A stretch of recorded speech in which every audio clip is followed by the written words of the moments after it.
మంత్రివర్గం, ఎవరికి ఏ శాఖలు ఇస్తాయని చెప్పి 48 గంటలు ఉత్కంఠ సాగింది. ఎట్టకేలకి నిన్న రిలీజ్ చేయడం జరిగింది. పవన్ కళ్యాణ్కి ఉప ముఖ్యమంత్రి కీలకమైన శాఖలు కేటాయించడం ముందుగా ఊహించినట్లుగానే జరిగింది అనుకోవచ్చా? అంటే పవన్ కళ్యాణ్ ఉప ముఖ్యమంత్రి అనేది ఊహించింది. ఈవెన్ ఆయన శాఖ పంచాయతీరాజ్ రూరల్ డెవలప్మెంట్ ఉంటుందని కూడా వార్తలు వచ్చాయి ముందుగానే. అది అందువల్ల పవన్ కళ్యాణ్ ఒక్కడే ఉంటారా, ఇంకా ఎవరైనా ఉంటారా అని చర్చ కూడా జరిగింది. ఎందుకంటే అది పొలిటికల్గా కీలక అంశం. నేను గతంలో కూడా చెప్పినట్లు ఉప ముఖ్యమంత్రి పదవికి రాజ్యాంగబద్ధమైన హోదా ఏమీ లేదు.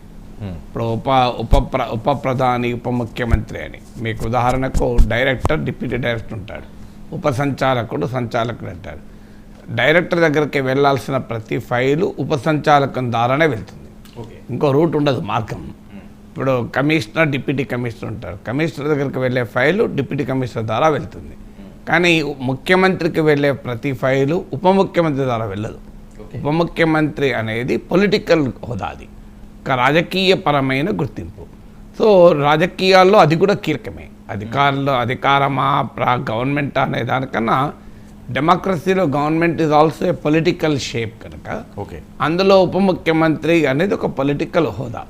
ఆ హోదా ఒక్కరే ఉన్నప్పుడు దానికి ప్రాధాన్యత, 2, 3, 4 ఉన్నప్పుడు అందరిలో ఒకరు. చీఫ్, డిప్యూటీ చీఫ్ మినిస్టర్ ఉండడు కదా, ఒకరే ఉంటారు. ఇప్పుడు జనరల్ సెక్రటరీ ఒక్కడే ఉండాల్సింది పోయి అనేక మంది జనరల్ సెక్రటరీలు వచ్చి పార్టీలు చీఫ్ జనరల్ సెక్రటరీ అంటున్నారు. సో అల్టిమేట్గా డిప్యూటీ చీఫ్ మినిస్టర్ ఒక్కరే ఉండడం వల్ల పవన్ కళ్యాణ్కు ఈ క్యాబినెట్లో 2వ హోదా, next only to chief minister అనే ఒక పొలిటికల్ మెసేజ్ ఆ టీడీపీ జనసేనకే కాదు రాష్ట్ర రాజకీయ వర్గాల్లోనూ ప్రజలకు కూడా ఒక సంకేతాన్ని పంపడం. సో అది due recognition to Pawan Kalyan. Shock అంటే బహుశా ఆయన అదే కోరుకొని ఉండాలి. నార్మల్గా డిప్యూటీ చీఫ్ మినిస్టర్ అంటే ఫైనాన్స్ ఉండాలి కదా, తెలంగాణలో ఫైనాన్స్ ఉంది కదా, లేదు ఎల్కే అద్వానీ డిప్యూటీ ప్రైమ్ మినిస్టర్గా ఉన్నప్పుడు హోమ్ ఉండే కదా. సో ఫైనాన్స్, హోమ్ అనేది రాష్ట్రంలో 2 కీలకమైన శాఖలుగా భావిస్తాం.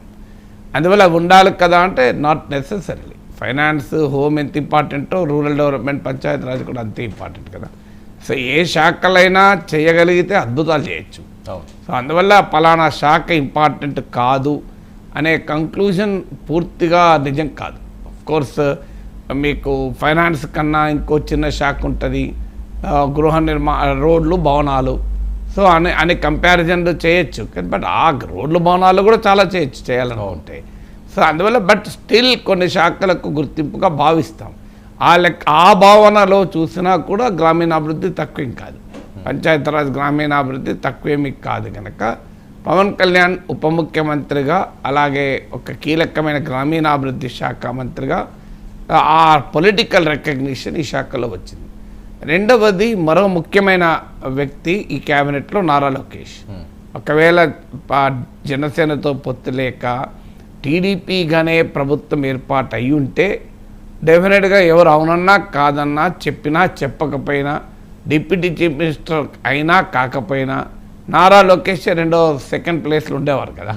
సో అందులో 2017-19లో లోకేష్ మంత్రిగా ఉండడము, ఇప్పుడు మంత్రిగా ఉండడంలో చాలా తేడా ఉంది.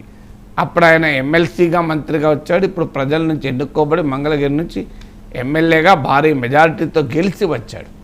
సో అందువల్ల ఆయన పొలిటికల్ స్టేచరు చాలా పెరిగింది. అప్పుడు ఒక వారసుడిగా రాజకీయాల్లోకి వస్తే ఇప్పుడు ఆయన యువగలం యాత్ర, తెలుగుదేశం పార్టీ ఈ కూటమి విజయానికి తనదంటూ ఒక పాత్ర పోషించి వచ్చాడు ఇప్పుడు క్యాబినెట్లోకి. అందువల్ల నారా లోకేష్ 2017లో క్యాబినెట్లో ఎంటర్ అయినప్పటికీ ఇప్పుడు క్యాబినెట్లో ఎంటర్ అయినకి చాలా తేడా ఉంది. Is now entering with the position of own strength, తన సొంత బలంతో క్యాబినెట్లోకి ఎంటర్ అవుతున్నాడు. కనుక డెఫినెట్గా నెంబర్ 2 ఉండేవారు. కానీ కూటమి కనుక ఆ అవకాశం లేదు, పవన్ కళ్యాణ్ నెంబర్ 2. కానీ క్లియర్గా నారా లోకేష్ గుర్తింపు అనేది మీకు క్లియర్గా కనబడుతుంది. ఎందుకంటే ఆయన గతంలో తీసుకున్న ఐటీ, ఎలక్ట్రానిక్స్, వీటితో పాటు హ్యూమన్ రిసోర్సెస్ చాలా కీలకమైన మానవ వనరుల శాఖ. ఆంధ్రప్రదేశ్లో 20 లక్షల ఉద్యోగాలు ఇస్తామన్న హామీ ఉంది. ఇప్పుడు స్కిల్ సెన్సెస్ జరుపుతున్నారు. సో ఆంధ్రప్రదేశ్కున్న ప్రత్యేకత కూడా హ్యూమన్ రిసోర్సెస్. మీరు అమెరికాకి సిలికాన్ వ్యాలీకి వెళ్తే ఆంధ్రప్రదేశ్ హ్యూమన్ రిసోర్సెస్ ఏంటో అర్థమవుతుంది. అమెరికాలోని లాస్ ఏంజలస్ డలాస్ వెళ్తే మనకు అర్థమవుతుంది. సో ఆంధ్రప్రదేశ్కి ఉన్నటువంటి బేసిక్ స్ట్రెంగ్త్ అది. సో ఆ హ్యూమన్ రిసోర్సెస్ డెవలప్ చేయాల్సిన బాధ్యత లోకేష్కు ఇచ్చారు. So Keshav public accounts committee చైర్మన్గా పనిచేశారు. ఆర్థిక వ్యవహారాల్లో అవగాహన ఉన్న నాయకుడు కనుక ఆయనకు ఫైనాన్స్ మినిస్టర్గా ఇచ్చారు. సో అచ్చెన్నాయుడు తెలుగుదేశం పార్టీ రాష్ట్ర అధ్యక్షుడిగా ఉన్నాడు. సో ఆయనకు అందుకే మరో కీలక శాఖ అగ్రికల్చర్ ఇచ్చారు. సో అందువల్ల ఇలా శాఖల్లో మీకు వారికి ఉన్న ఆసక్తి కావచ్చు. చాలా సందర్భాల్లో ఏం చేస్తారంటే ఒకటి వారి నేపథ్యం చూస్తారు. ఇప్పుడు ఆ ఫీల్డ్లో వాళ్ళకు ప్రత్యేకమైన నైపుణ్యం ఉందనుకోండి. ఇప్పుడు ఐటీ రంగంలో, ఎలక్ట్రానిక్స్ టెక్నాలజీ రంగంలో డెఫినెట్గా Lokesh is more competent, more ఆ నేపథ్యం ఉంది కదా. స్టాన్ఫోర్డ్ విశ్వవిద్యాలయం ప్రపంచ ప్రఖ్యాత విశ్వవిద్యాలయం, అక్కడి నుంచి ఎంబీఏ చేశాడు. సో బిజినెస్లో కూడా అనుభవం ఉంది కనుక ఆ హ్యూమన్ రిసోర్సెస్ అలాగే టెక్నాలజీ ఈ రంగాల్లో ఆయనకు నేపథ్యం ఉంది కనుక ఆయన తీసుకున్నారు. నేపథ్యం కాకపోతే కొంత ప్యాషన్, ఒక వ్యక్తికి తాను ఈ రంగం తీసుకోవాలి అని ఆసక్తి ఉంటుంది. పవన్ కళ్యాణ్ అందుకే గ్రామీణాభివృద్ధి తీసుకొని ఉండాలి. బహుశా ఆయన ప్యాషన్తో తీసుకొని ఉంటాడు. ఎందుకంటే పవన్ కళ్యాణ్ ఏ శాఖ అడిగినా ఇస్తారు కదా. పవన్ కళ్యాణ్కు చంద్రబాబు నాయుడు శాఖ కేటాయించడం కాదు, పవన్ కళ్యాణ్కు ఉన్న ఆ పొలిటికల్ సిగ్నిఫికెన్స్ రీత్యా, ముఖ్యమంత్రితో ఉన్న ఇంటిమసీ రీత్యా కూడా ఆయన కోరిన శాఖ తీసుకోగలడు. సో అందువల్ల ఆయనకు సహజంగానే ఆ కోరిన శాఖ ఇచ్చినట్టుగా కనబడుతోంది. ఇలా ఒక్కొక్కరికి ఇప్పుడు చాలామంది కొత్త వాళ్ళు కూడా వచ్చారు. సో ఈ కొత్త వాళ్లకు కూడా ఆయా శాఖలు కేటాయించాలి. ఇప్పుడు కేశవ్ కొత్తవాడైనా ఆయనకు ప్రియర్ ఎక్స్పీరియన్స్ ఉంది, లెజిస్లేటర్గా ఎక్స్పీరియన్స్ ఉంది. పబ్లిక్ అకౌంట్స్ కమిటీ చైర్మన్ అంటే దాదాపు ఆల్టర్నేట్ ఫైనాన్స్ మినిస్టర్ లాగా, సో షాడో ఫైనాన్స్ మినిస్టర్ లాగా. ఎందుకంటే పబ్లిక్ అకౌంట్స్ కమిటీ చైర్మన్ అప్పటి ప్రతిపక్ష నేత ఉంటాడు. ప్రభుత్వ పద్ధతుల్ని కాగ్ రిపోర్ట్లు వచ్చాక ఆ కాగ్ రిపోర్ట్ల ఆధారంగా సమీక్షిస్తారు. సో అది ఒక రకంగా షాడో ఫైనాన్స్ మినిస్టర్ లాగా. సో అందుకే ఆయనకు ఇప్పుడు మళ్ళీ ఫైనాన్స్ మినిస్టర్ కేటాయించారు. సో లాస్ట్ మంత్రివర్గంలో కూడా ఉమెన్కు హోమ్ మినిస్టర్ ఇచ్చారు. మీరు సుచరితకు అప్పుడు హోమ్ మినిస్టర్ ఇచ్చారు. సో ఆ హోమ్ మినిస్టర్ ఇచ్చిన అధికారం ఇవ్వలేదన్న విమర్శ కూడా అప్పుడు ప్రతిపక్షంగా తెలుగుదేశం చేసింది. మీకు ఈ సాంప్రదాయం వాస్తవంగా రాజశేఖర రెడ్డి హయాంలో మొదలైంది. సో సవితా ఇంద్రారెడ్డిని హోమ్ మినిస్టర్గా చేశారు. నాకు ఇప్పటికి గుర్తు, నేను అప్పుడు ఎమ్మెల్సీగా ఉన్నాను. సవితా ఇంద్రారెడ్డి గారికి నేను ఫోన్ చేసి, అమ్మ మీరు హోమ్ మినిస్టర్ అవుతున్నారు, కంగ్రాచులేషన్స్ అన్నాను. నిజమంటారా నాకు కూడా తెలియదు అన్నారు. ఆమె సర్ప్రైజ్ అయ్యారు. నిజమా ఎమ్మెల్సీ గారు మీరు చెప్పేది అన్నారు. లేదమ్మా నిజమే, మేము సగం జర్నలిస్టులం సగం రాజకీయ నాయకులం కనుక మీకన్నా ముందు మాకు సమాచారం ఉంటుంది. బట్ ఆమెకు కూడా తెలియదు అంతదాకా, అనౌన్స్ అయ్యేదాకా కూడా. ఆమెకేమైనా ఇండికేషన్ ఉండొచ్చు, లేదన్న అనలేను, కానీ బట్ ఫుల్లీ కన్ఫర్మేషన్ లేదు నేను ఫోన్ చేసే సమయానికి. సో అందువల్ల అలా ఉమెన్ హోమ్ మినిస్టర్ చెయ్యాలి అనేటువంటి కాన్సెప్ట్ రాజశేఖర్తో మొదలైంది. జగన్మోహన్ రెడ్డి కంటిన్యూ చేశాడు, చంద్రబాబు నాయుడు కూడా కంటిన్యూ చేశాడు. అంటే తెలుగుదేశం పార్టీ చరిత్రలో ఇది మొదటిసారి కదా సార్. ఎన్టీ రామారావు గారి దగ్గర సుదీర్ఘమైన 40 ఏళ్ల హిస్టరీలో ఎప్పుడు కూడా మహిళకి హోమ్ మినిస్టర్ ఇవ్వలేని పరిస్థితి. అంటే తెలుగుదేశం అసలు కాంగ్రెస్ చరిత్ర కూడా రాజశేఖర రెడ్డితో మొదలు కదా. అందువల్ల అది ఇటీవల కాలంలో ఉమెన్కు కీలక పోర్ట్ఫోలియోలు ఇస్తున్నారు. ఇప్పుడు కేంద్రంలో కూడా డిఫెన్స్, ఫైనాన్స్ నిర్మలా సీతారామన్కి ఇచ్చారు. చాలా కీలక ఇందిరాగాంధీ ఫైనాన్స్ మినిస్టర్గా చేసినట్టున్నారు. సో ఇందిరాగాంధీని మన ఆ కోటాలో ఉమెన్ కోటాలో అనలేం కదా. సో అందువల్ల బట్ డెఫినెట్గా కీలక పోర్ట్ఫోలియోస్కు ఉమెన్ ఎంపిక చేయడం అనేది ఇటీవల ఫినామినల్. అందువల్ల తెలుగుదేశం చరిత్రలో ఇవ్వలేదు అని విమర్శ చేయలేం. ఆ మాటకొస్తే కాంగ్రెస్ కూడా ఇవ్వలేదు అప్పుడు మొదట్లో. సో ఇది ఇప్పుడే మీకు హోమ్ అంటే దేవేందర్ గౌడ్, మాధవరెడ్డి ఇలాంటి వాళ్ళు నిర్వహించినటువంటి శాఖలు ఇవి. అంటే తెలుగుదేశంలో అత్యంత ప్రాధాన్యత కలిగిన కీలక నేతలు నిర్వహించిన శాఖలు ఇవి. సో అందువల్ల ఆ మేరకు ఉమెన్ లీడర్ ఆ ప్రాధాన్యత ఇవ్వడం అనేది కీలకం. అయితే ఇందులో లా అండ్ ఆర్డర్ నాకు తెలిసినంత చీఫ్ మినిస్టర్ చేతిలో ఉంటుంది. సో లా అండ్ ఆర్డర్ లేని హోమ్ మినిస్ట్రీకి మరి ఎన్ని పవర్స్ ఉంటాయనేది తెలియదు. ఇది ఇవ్వాలే కాదు, మొదటి నుంచి కూడా అలాగే ఉంటుంది. అప్పుడు తెలంగాణ ఉద్యమ కాలంలో కూడా ఆ విమర్శ చేసేది, టోపీ తెలంగాణలో పెట్టి లాఠీ మీరు పెట్టుకున్నారు అని రాజశేఖర రెడ్డి టైంలో. మరి నాకు నిజంగా ఇప్పటికీ అర్థం కాదు, లా అండ్ ఆర్డర్ లేని హోమ్ మినిస్ట్రీ ఏందో అర్థం కాదు. మరి ఆ రెండింటిని అలా డిఫరెన్షియేట్ చేశారు. సో అందువల్ల ఇక ఇప్పుడు ఒకప్పుడంటే ఉమ్మడి రాష్ట్రం కనుక నా గుర్తు ఎడ్యుకేషన్కి అయితే ఎంతమంది ఉండేవాళ్ళు. ప్రాథమిక విద్య, primary education, secondary education, technical education, medical education, Rajiv Vidya mission, వయోజన విద్య, ఇంతమంది ఉండేవాళ్ళు ఒకటే సందర్భంలో. విద్యకు 5 ఉండేవాళ్ళు. అప్పుడు మీకు చాలా విచిత్రంగా ఉండేది. కానీ ఇప్పుడు ఆ వెసులుబాటు కూడా లేదు కదా. అందువల్ల విద్యాశాఖ అనకుండా మానవ వనరుల శాఖ అన్నారు. ఇది వాస్తవంగా కేంద్రంలో ఎప్పుడో మార్పులు చేశారు. హ్యూమన్ రిసోర్సెస్ అని కేంద్రంలో అంటున్నారు. రాష్ట్రంలో ఇప్పుడు మొదటిసారి హ్యూమన్ రిసోర్సెస్ ఉన్నారు. సో బిగ్ రెస్పాన్సిబిలిటీస్ డెఫినెట్గా పవన్ కళ్యాణ్కు, లోకేష్, ఆర్థిక శాఖ కేశవ్కు, రూరల్ డిస్ట్రెస్ ఉంది కనుక అచ్చెన్నాయుడుకు, ఇవి చాలా కీలకమైన శాఖలు. ఎందుకంటే పార్టీ ఇచ్చిన ప్రామిసెస్ను మనం దృష్టిలో పెట్టుకోవాలి. పార్టీ ఇచ్చిన ప్రామిసెస్లో అనేక వెల్ఫేర్ స్కీమ్స్, ఒక వెల్ఫేర్ స్కీమ్ 4,000 పెన్షన్ మొదలైంది. సో దీనికి మొత్తం 1,20,000 కోట్లు ఖర్చు అవుతుందని మింట్ అనే బిజినెస్ డైలీ అంచనా వేసింది. లాస్ట్ టైమే 54,000 ఎవ్రీ ఇయర్ ఖర్చు పెట్టింది. జగన్మోహన్ రెడ్డి చెప్పింది 2,70,000 కోట్లు నేను బటన్ నొక్కాను అన్నాడు కదా. సో 54,000 జగన్ ప్రభుత్వంలో ఎవరేజ్న ఇయర్లీ ఎక్స్పెండిచర్ అండ్ వెల్ఫేర్. ఇప్పుడు అది ఇప్పుడు 3,000ది 4,000 అయింది. అక్కడే మీకు 30% పెరిగిపోయింది కదా. 1/3 పెరిగింది, 33% పెరిగిపోయింది. ఇలా ఇంకా మహిళలకు ఉచిత రవాణా, ప్రతి మహిళకు 1,500 ఇవ్వాలి. అలాగే మీకు ఒక్క బిడ్డకి ఇచ్చేది ఉంటే 2 ఇవ్వాలి. అది పిల్లలు చదువుకునే పిల్లలకు నిరుద్యోగ భృతి ఇవ్వాలి. ఇవన్నీ కలిపితే డెఫినెట్గా ఆ మింట్ పత్రిక అంచనా వేసినట్లు 1,20,000 crores ఉండవచ్చు. బడ్జెట్ ఎంత ఉంటుంది అంటే budget actual expenditure 2.5 lakh crore 3 lakh crores మధ్యలో ఉంటుంది. సో దాన్ని కొద్దిగా మన బడ్జెట్లు ఇన్ఫ్లేట్ చేసి చెప్తారు. అరౌండ్ ఒక 15-20% ఎస్కలేట్ ఉంటుంది బడ్జెట్లో. ఒకవేళ రియలిస్టిక్గా చూసినా 3 lakhs లోపలే ఉంటుంది. ఇప్పుడు తెలంగాణ బడ్జెటే 3 లక్షల కోట్లు ఉంటుంది అని ఇప్పుడు అంచనా. సో మోరార్లెస్ అదే రేంజ్లో ఉంటుంది, కాస్త ఎక్కువనే ఉండొచ్చు. సో అందువల్ల 2.5 lakh to 3 lakh crores committed expenditure ఉంటుంది. కమిటెడ్ ఎక్స్పెండిచర్ అంటే సాలరీసు, పెన్షన్స్, ఇంట్రెస్ట్ పేమెంట్స్, ఇవి కంపల్సరీ కదా.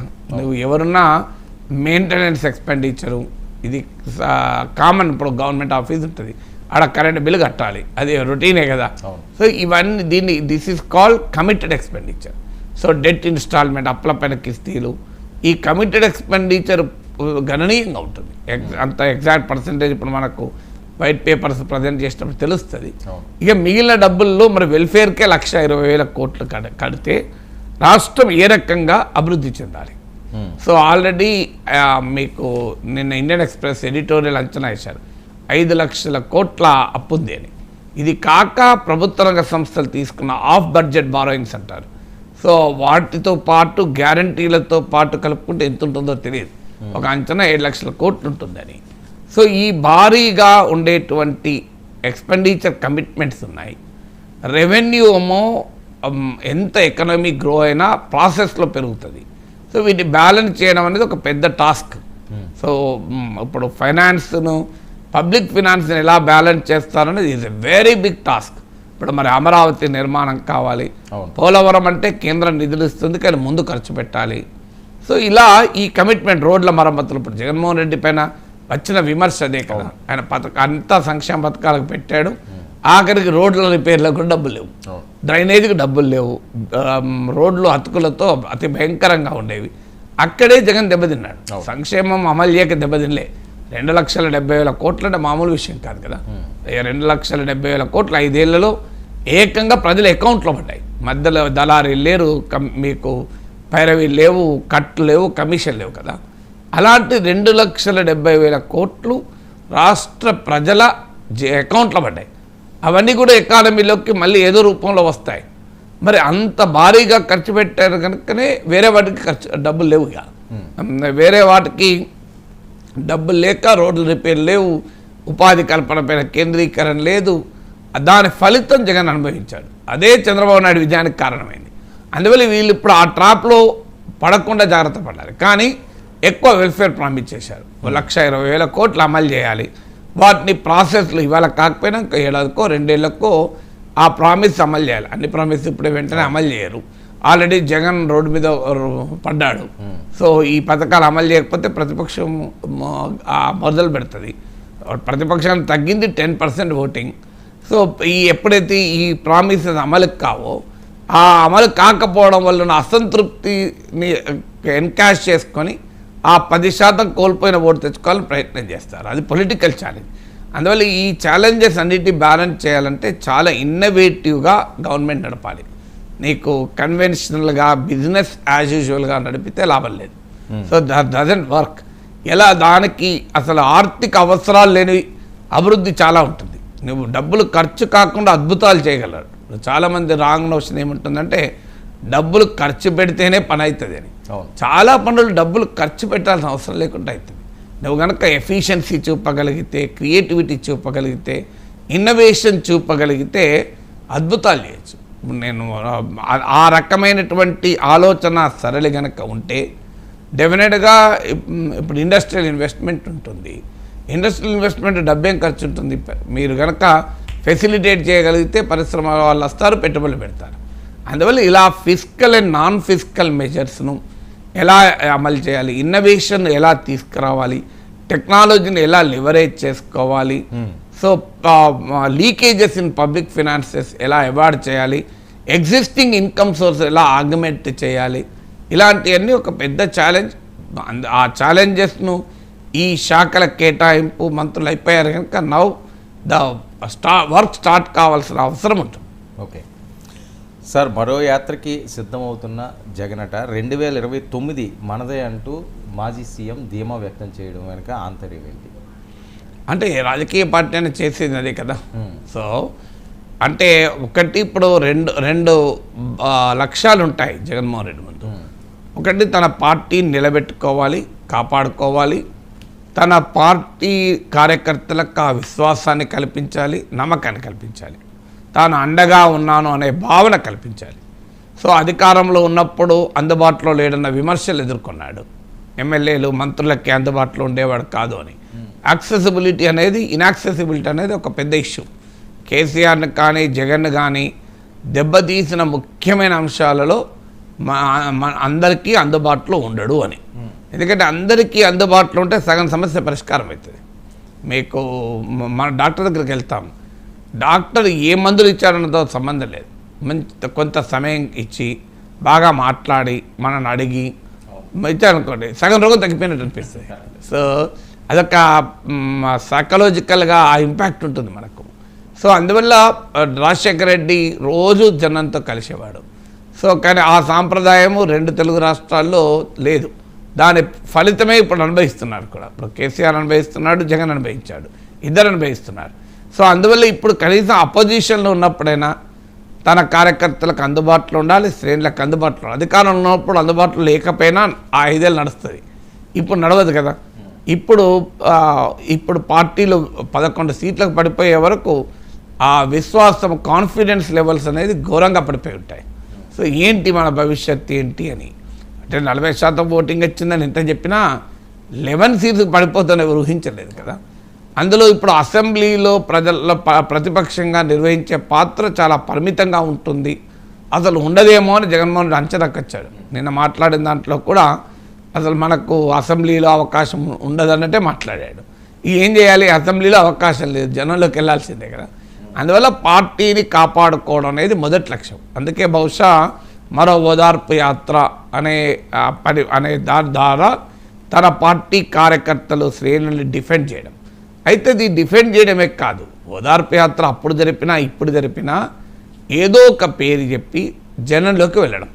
సో అప్పుడు కూడా రాజశేఖర రెడ్డి మరణంతో ఆగిన గుండెల్ని పరామర్శించడానికి అది ఓదార్పే అయితే సోనియా గాంధీ చెప్పినట్లు ఓ హాల్కు పిలిపించి అందరికి సాయం చేయొచ్చు కదా. ఓదార్పు యాత్ర అనేది కూడా ఒక పొలిటికల్ మొబిలైజేషన్. ఇప్పుడు చంద్రబాబు నాయుడు అరెస్ట్ అయినప్పుడు నిజం గెలవాలన్న యాత్ర భువనేశ్వరి గారు జరిపిన, సో దిస్ ఎసెన్షియల్లీ పొలిటికల్ యాత్ర. సో అందువల్ల పార్టీ శ్రేణుల్ని నిలబెట్టుకోవాలి, వాళ్ళ కాన్ఫిడెన్స్ ఇవ్వాలి, ధైర్యం చెప్పాలి. కనుక ఈ యాత్ర తన పార్టీని కాపాడుకుంటూ ప్రజల దగ్గరికి వెళ్ళడం ఒక పొలిటికల్ మొబిలైజేషన్గా కూడా ఉంటుంది. సో అందువల్ల ఇక అది మొదటి పని ఆయన మొదలు. రెండవది, ప్రభుత్వం పైన ఇప్పుడే విమర్శలు ఇస్తే ప్రజలు అంగీకరించరు. ఏ ప్రభుత్వానికైనా మన సమయం ఇవ్వాలి, 6 నెలలో ఏడాదో సమయం ఇవ్వాలి. కానీ ఏడాదిలో తర్వాత అవకాశాలు ఇక ప్రభుత్వాలు ఇస్తూ ఉంటాయి. సో ఆ ఇస్తున్న అవకాశాలని ఎలా ఉపయోగించుకోవాలి అంటే ఒక హామీ అమలు కాదు, భారీ ఎక్స్పెక్టేషన్. చంద్రబాబు నాయుడు ప్రభుత్వం పైన ఇంకో సవాల్ ఏంటంటే జగన్మోహన్ రెడ్డి ప్రభుత్వం ఏం చేసింది అనే యార్డ్స్టిక్తో చంద్రబాబు నాయుడు మెజర్ చేయరు ప్రజలు. ఎందుకంటే భారీ ఎక్స్పెక్టేషన్స్, అంటే జగన్మోహన్ రెడ్డి రాష్ట్రాన్ని కంప్లీట్గా విధ్వంసం చేశారని చెప్పి వచ్చారు కనుక స్టిల్ జగన్మోహన్ రెడ్డి కన్నా మెరుగ్గా చేసినా అంటే యాక్సెప్ట్ చేయరు. అంటే మెజరింగ్ పాయింట్ జగన్మోహన్ రెడ్డి కాదు, మెజరింగ్ పాయింట్ ఏంటి చంద్రబాబు నాయుడే మెజరింగ్ పాయింట్. అందువల్ల ఇప్పుడు భారీ ఎక్స్పెక్టేషన్స్ నడుమ ముఖ్యమంత్రి అయ్యారు. సో అందువల్ల ఈ భారీ ఎక్స్పెక్టేషన్స్లో ఏమాత్రం తగ్గినా అసంతృప్తి మొదలవుతుంది. ప్రజల్లో ఉండే స్వభావం అది. సమాజంలో ఇప్పుడు 23 సీట్లున్న టీడీపీకి అందకు 105 సీట్లున్న పార్టీని 23 పడేశారు. 23 పార్టీని 164 పెంచారు. సో 67 ఉన్న పార్టీని 151 పెంచారు. 151 ఉన్న పార్టీని 11 తగ్గించారు. అంటే ప్రజలు ఎంత తొందరగా అందలం ఎక్కిస్తారు, ఎంత తొందరగా అదాపాతాలకు పడేస్తారు దానికి ఇది ఒక ఉదాహరణ కదా. సో అందువల్ల ఆ ప్రమాదాన్ని నివారించడానికి ప్రభుత్వం పనిచేయాల్సి ఉంటుంది. సో ఆ పనిచేసే క్రమంలో ప్రభుత్వ చర్యల వల్ల అసంతృప్తిగా ఉన్న సెక్షన్లను మొబిలైజ్ చేసుకోవాలి, ఇష్యూస్ను ఐడెంటిఫై చేసుకోవాలి, వాటిపైన ప్రజల్లోకి వెళ్ళి కార్యాచరణ చేయాలి. ఈ 2 పనులు జగన్మోహన్ రెడ్డి చేయాలి. అందుకే బహుశా మొదటి పని మొదలుపెట్టాడు. ఇప్పటికిప్పుడు ప్రభుత్వాన్ని ప్రశ్నిస్తూ ప్రభుత్వం ఇచ్చేయలేదు అంటే జనం యాక్సెప్ట్ చేయరు కనుక మా వాళ్ళను ఓదారుస్తాను మొదలుపెట్టారు. ఈ ఓదార్పు క్రమంలో విమర్శలు తప్పవు ప్రభుత్వాలపైన. సో అకేషను ఇప్పటికిప్పుడు వెంటనే విమర్శకు ప్రభుత్వం పైన పోరాటానికి స్కోప్ లేదు కనుక పార్టీని కాపాడుకున్నాం అనే పేరిటి ఈ ఓదార్పు యాత్ర మొదలు పెట్టాలని ఉండవచ్చు. ఓకే సార్, మరొక కీలకమైన విషయం, ఓదార్పు యాత్ర ఏం చేయడానికో లేదా పబ్లిక్లోకి వెళ్ళడానికి జీవో నెంబర్ 1 అనే అంశాన్ని జగన్మోహన్ రెడ్డి తీసుకొచ్చారు. దాన్ని మేము కొనసాగిస్తామని చెప్పి టీడీపీ నాయకులు చెప్పే పరిస్థితి. ఏ రకంగా యాత్రలు చేస్తారు ఏంటి, మమ్మల్ని చేయనివ్వలేదు కదా. ఆ జీవో నెంబర్ 1 ఏంటి, దాని సారాంశం ఏంటి సార్? అంటే అది మీకు దానికి అది కోర్టులో నిలవదు. సో అప్పుడు కూడా ఈ విమర్శలు వచ్చినప్పుడు చెప్పాను, నేను కూడా అన్నాను. సో నీకు right to protest is fundamental right కదా.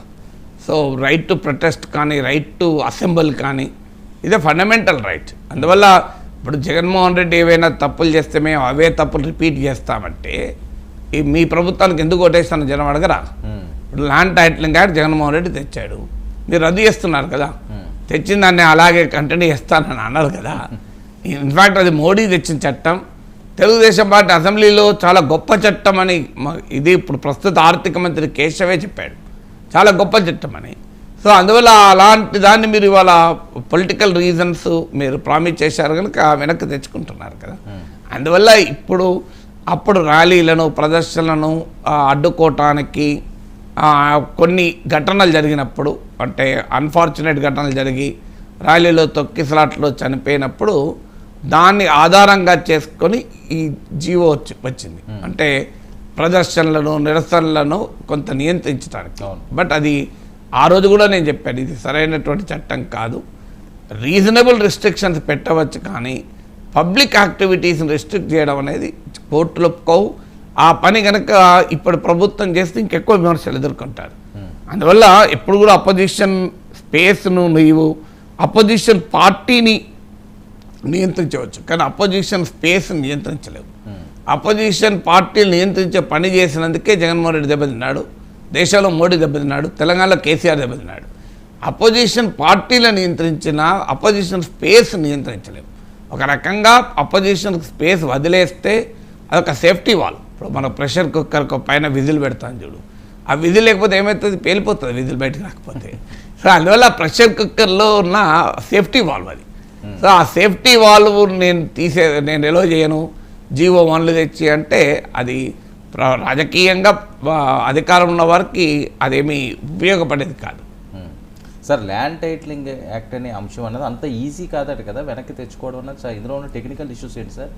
ఏమున్నది, ఏ చట్టాన్నైనా ఇప్పుడు అసెంబ్లీ చేసిన చట్టాన్ని ఎందుకు రద్దు చేయకూడదు?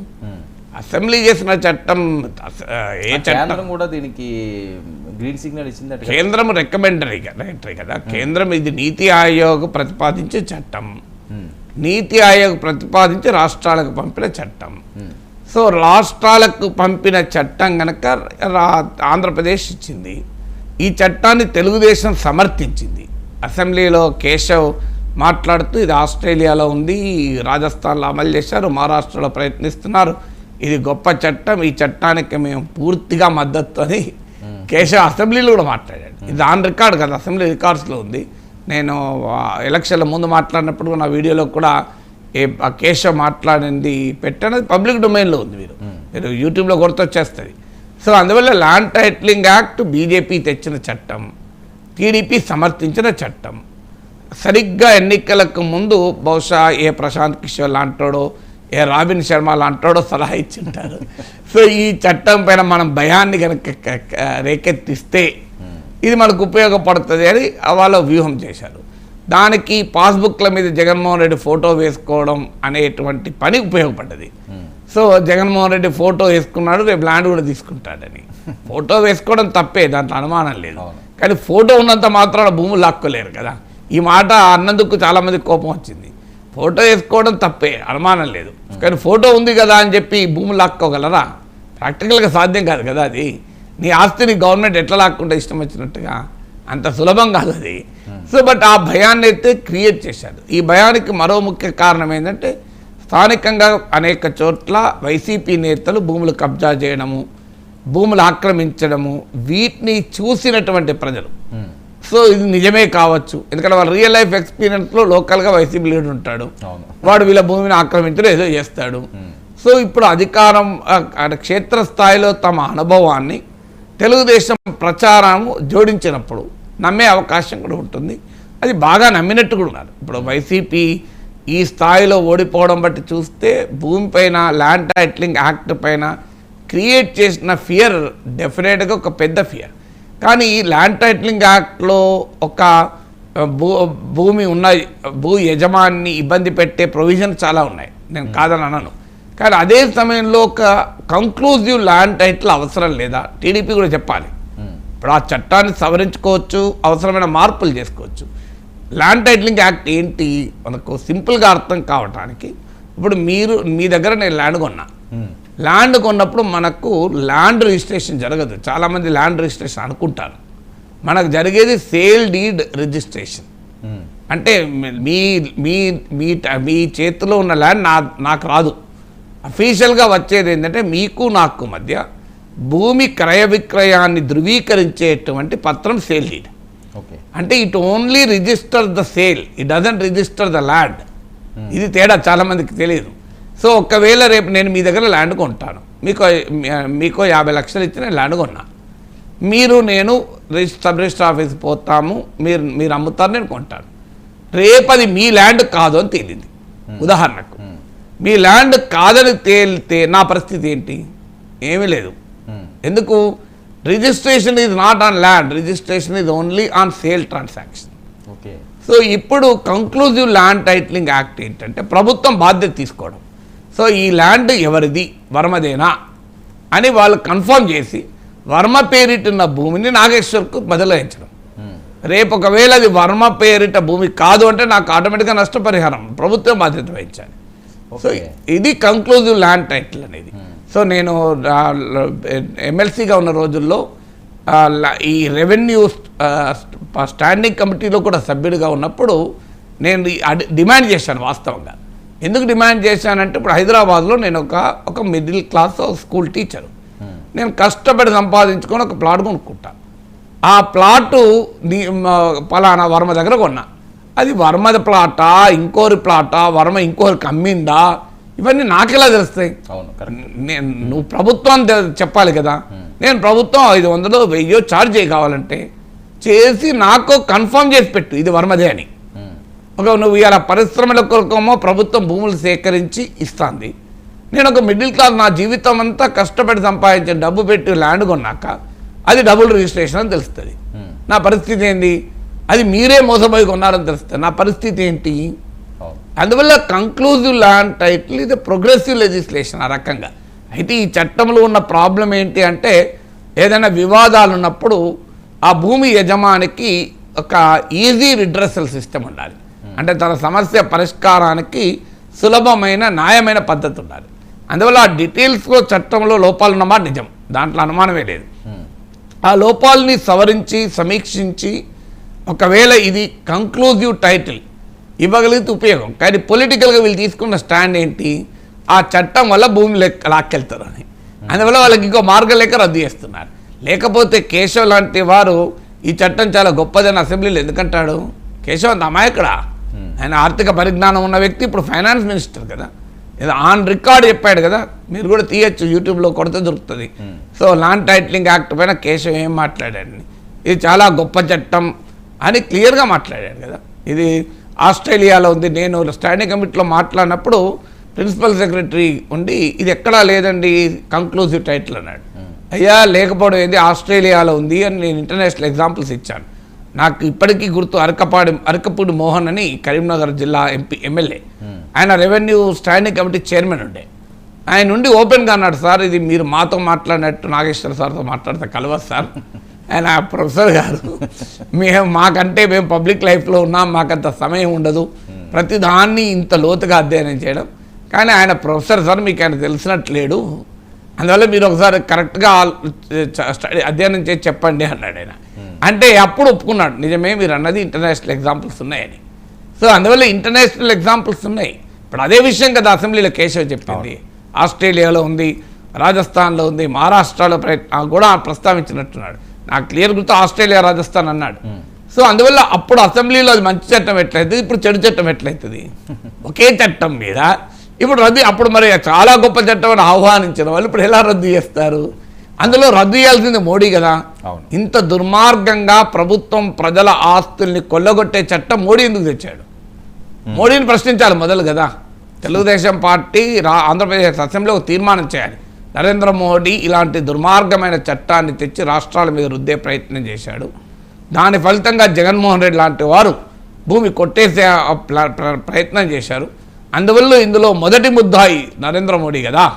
ఎందుకంటే ఇలాంటి చట్టాన్ని నీతి ఆయోగ్ ద్వారా రాష్ట్రాలపై పంపిస్తేనే కదా జగన్మోహన్ రెడ్డికి అవకాశం వచ్చింది, లేకపోతే జగన్మోహన్ రెడ్డికి అవకాశం వచ్చేది కాదు కదా. అందువల్ల ఆంధ్రప్రదేశ్ అసెంబ్లీలో చంద్రబాబు నాయుడు తీర్మానం ప్రవేశపెట్టాలి నరేంద్ర మోడీ ప్రభుత్వాన్ని ప్రశ్నిస్తూ. కనీసం ప్రశ్నించరు, మీరు ఒకే కూడా ఉన్నారు, రిక్వెస్ట్ చేస్తూ నీతి ఆయోగ్ ఈ చట్టాన్ని విత్డ్రా చేసుకోవాలి అని ఆంధ్రప్రదేశ్ అసెంబ్లీలో తీర్మానం చేయొచ్చు కదా. చేస్తారా? ఎందుకంటే ఇప్పుడు మీరు దుర్మార్గ చట్టం అని రద్దు చేశారు, మరి ఈ దుర్మార్గ చట్టం వేరే రాష్ట్రాలు కూడా వెళ్ళకూడదు కదా. వాళ్ళు కూడా అన్యాయం, వాళ్ళు భారత ప్రజలే కదా. నరేంద్ర మోడీ నీతి ఆయోగ్ ద్వారా ఈ దుర్మార్గ చట్టాన్ని తెస్తున్నప్పుడు ఆంధ్రప్రదేశ్ అసెంబ్లీ తీర్మానం చేసి ఈ చట్టాన్ని దయచేసి వెనక్కి తీసుకోండి మోడీజీ అనే ఒక రిక్వెస్ట్ చేస్తూ తీర్మానం ఆమోదించాలనేది నా అపీల్. ఆ రెజల్యూషన్ పాస్ చేస్తే ఆంధ్రప్రదేశ్ అసెంబ్లీ ఇలాంటి భూములు లాక్కునే చట్టం తెలుగు వారికి విముక్తి కలుగుతుంది. రేపు కన్నడ వాళ్ళకు, మరాఠా ప్రజలు, గుజరాత్ ప్రజలు కూడా విముక్తి కలగాలి కదా. సో అందువల్ల భారత ప్రజలందరికీ విముక్తి కలగాలి, ఒప్పుకుంటారా? అందువల్ల పొలిటికల్ డిసిషన్ తీసుకున్నప్పుడు ఈ ప్రశ్నలు అనివార్యంగా వస్తాయి కదా.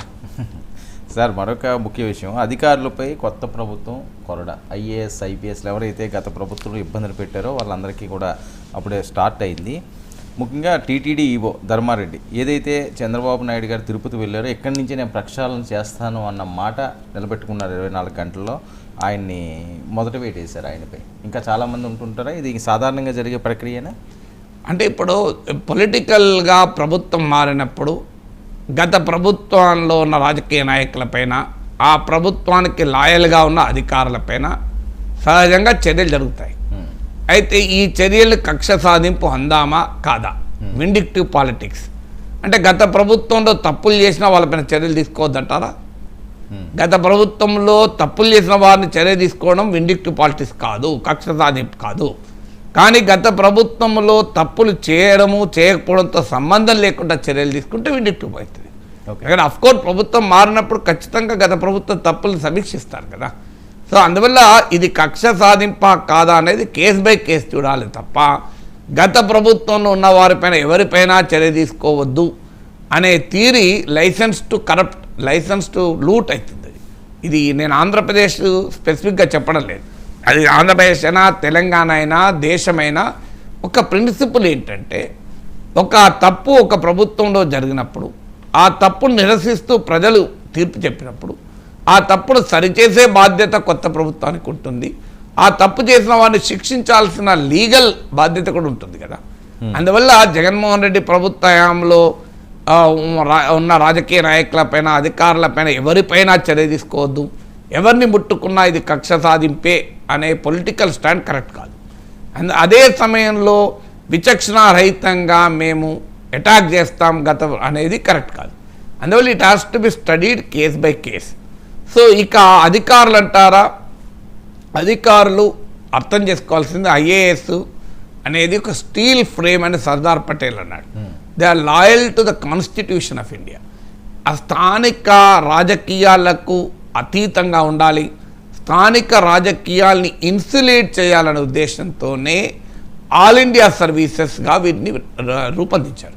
మీకు ఆంధ్రప్రదేశ్లో కడపలో కలెక్టర్గా ముఖ్యమంత్రి Chandrababu Naidu నియమిస్తాడు.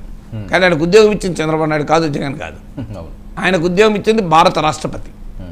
First time national academy of administration ముస్సోరిలో శిక్షణ అయిపోయాక వాళ్లకు డిస్ట్రిక్ట్ మెజిస్ట్రేట్గా ఎవరిస్తారు? అది ఆర్డరు ప్రెసిడెంట్ ఆఫ్ ఇండియా ఇస్తారు. మీకు ఇది ఒక ఇంట్రెస్టింగ్ అరేంజ్మెంట్. చీఫ్ మినిస్టర్ ఇవ్వడు, is not appointed by the chief minister. అందుకే మీరు ఐఏఎస్లను బదిలీ చేయగలుగుతారు, తొలగించడం అంత సులభం కాదు. నీకు ఇప్పుడు ఉదాహరణకు నన్ను ఉస్మానియా విశ్వవిద్యాలయ రిజిస్ట్రార్ అసిస్టెంట్ ప్రొఫెసర్గా నియమించారు. నన్ను తొలగించాలనుకుంటే రిజిస్ట్రార్ ఒక ఆర్డర్ ఇస్తే నేను తొలగిస్తాను చట్టబద్ధంగా. కానీ ఐఏఎస్ అధికారిని ముఖ్యమంత్రి నియమించాడు. ఐఏఎస్ అధికారికి ప్లేస్మెంట్ మాత్రమే ముఖ్యమంత్రి నిర్ణయిస్తాడు. ఐఏఎస్ అధికారిని నియమించింది భారత రాష్ట్రపతి, నాట్ ఈవెన్ కేంద్ర ప్రభుత్వం ప్రైమ్ మినిస్టర్ కాదు. You will get the order in the name of president of India. So అందువల్ల అలా ఎందుకు ఇచ్చారు? ఇప్పుడు నేషనల్ అకాడమీ ఆఫ్ అడ్మినిస్ట్రేషన్ ముస్సోరిలో నేను విజిటింగ్ ప్రొఫెసర్గా 3 సార్లు వెళ్ళి క్లాసులు చెప్పాను ఐఏఎస్ ప్రొబేషనర్స్కు. ఆ అనుభవంతో చెప్తున్నాను, ఏదో పైకి చెప్పడం కాదు. Even Marri Chennareddy institute of human resource డెవలప్మెంట్లో కూడా ఐఏఎస్ ప్రొబేషనర్ల క్లాసులు చెప్పాను. Sardar Patel national police academy IPS ప్రొబేషనర్లకు 15 ఏళ్ల పాటు ఎవ్రీ ఇయర్ ప్రతి బ్యాచ్కి చెప్పాను. సో అందువల్ల ఈ ఎక్స్పీరియన్స్తో చెప్తున్నాను, ఆల్ ఇండియా సర్వీసెస్ అధికారులకు రాజ్యాంగం ఒక ప్రత్యేకమైన గుర్తింపు ఇచ్చింది. ఎందుకు? స్థానిక రాజకీయ రాగద్వేషాలకు అతీతంగా రాజ్యాంగానికి చట్టానికి మాత్రమే విధేయుడే పనిచేయమని. కానీ మన వ్యవస్థలు కరప్ట్ అయ్యాక, రకరకాల పాలిటిక్స్ ఎంటర్ అయ్యాక, సో ఈ స్టీల్ ఫ్రేమ్ కాస్త అది థర్మోకోల్ ఫ్రేమ్ అయింది. కొన్ని చోట్ల కాపర్ ఫ్రేమ్ కావచ్చు, కొన్ని చోట్ల బ్రాస్ ఫ్రేమ్ కావచ్చు, కొన్ని చోట్ల స్టీల్ ఫ్రేమ్గానే మిగలవచ్చు కొంతమంది విషయంలో. అలాంటి వాళ్ళు కూడా ఉన్నారు. సో ముఖ్యమంత్రితో పడకపోతే లైట్ తీసుకొని నేను ఎక్కడన్నా వెళ్ళి పనిచేస్తాను ఎస్ఆర్ శంకరన్ లాంటి వాళ్ళు కూడా ఉన్నారు. సో ఇప్పటికీ ఎస్ఆర్ శంకరన్ను ఆదర్శ ఐఏఎస్ అధికారిగా ఎందుకు చెప్తారు? ఆ రకంగా ఉన్నారు. మీకు కేఆర్ వేణుగోపాల్ లాంటి వాళ్ళు ప్రైమ్ మినిస్టర్ ఆఫీస్లో పనిచేసిన వాళ్ళ ఇంటగ్రిటీని ఎవరు ప్రశ్నించలేదు. మీకు యుగంధర్ లాంటి వాళ్ళు, సత్యనాథెల్లా వాళ్ళ ఫాదర్ కేఆర్ వేణుగోపాల్, ఇలాంటి ఐఏఎస్ అధికారులు they played a very significant role. ఇలాంటి వాళ్ళు చాలామంది ఉన్నారు. ఇప్పటికీ కూడా అన్ఇంపెకబుల్ ఇంటెగ్రిటీ అంటే తిరుగులేని నిజాయితీకి మారుపేరుగా ఉన్నటువంటి అధికారులు ఉన్నారు. జీవిత కాలంలో తలవంచని ఐఏఎస్ అధికారులు చాలామంది ఉన్నారు. సో అందువల్ల తన సర్వీస్లో ఇప్పుడు అశోక్ ఖెంకా అని అనుకుంటాను, గుర్తున్నంతవరకు హర్యానా 50 సార్లు 60 సార్లు ట్రాన్స్ఫర్ అయ్యాడు. ఏ గవర్నమెంట్ వచ్చినా ఆయన ట్రాన్స్ఫర్ 6 నెలల ఎక్కడ ఉంచదు, ఎందుకంటే ఎవరికి విన్నాడు కనుక. సో ఇలాంటి వాళ్ళు ఉన్నారు. But unfortunately over a period of time steel frame కొన్ని చోట్ల థర్మోకోల్ ఫ్రేమ్గా మారిపోయింది. సో దాని ఫలితం అనుభవించాలి కదా.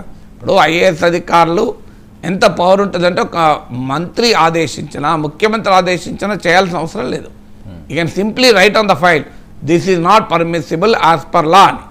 ఇప్పుడు ఉదాహరణకు ఒక కలెక్టర్ను ముఖ్యమంత్రి ఆదేశిస్తాడు అవుట్ ఆఫ్ ద వేపై చేయమని. సో ఈ నీడ్ నాట్ సింపుల్గా ఫైల్లో sir this is not permissible as per rules as per law అని చెప్పి మళ్ళీ ఫైల్ రిటర్న్ పంపచ్చు. ఇంత పవర్ ఉంటుంది. ఏమవుతుంది, కలెక్టర్ని తీసుకెళ్ళి ఒక చిన్న వాటికి వేస్తారు. ఇప్పుడు director general of police law and order చాలా పవర్ఫుల్ పోస్ట్ కదా అందరు ఎస్పీలకు. ముఖ్యమంత్రి నచ్చలేదు అనుకో, పోలీస్ హౌసింగ్ కార్పొరేషన్ ఎండీకి వేస్తారు. పోలీసులకు ఇల్లు కట్టుకుంటూ ఉండాలి. లేకపోతే ఆర్కైవ్స్ అండ్ లైబ్రరీస్ కమిషనర్గా వేస్తారు కలెక్టర్ని తీసుకుపోయి. ఆర్కైవ్స్ అండ్ లైబ్రరీస్ అంటే పద్య పుస్తకాలు చదువుకుంటూ ఉండాలి. ఉండొచ్చు, తప్పేమున్నది, అదేం చిన్న పని కాదు కదా.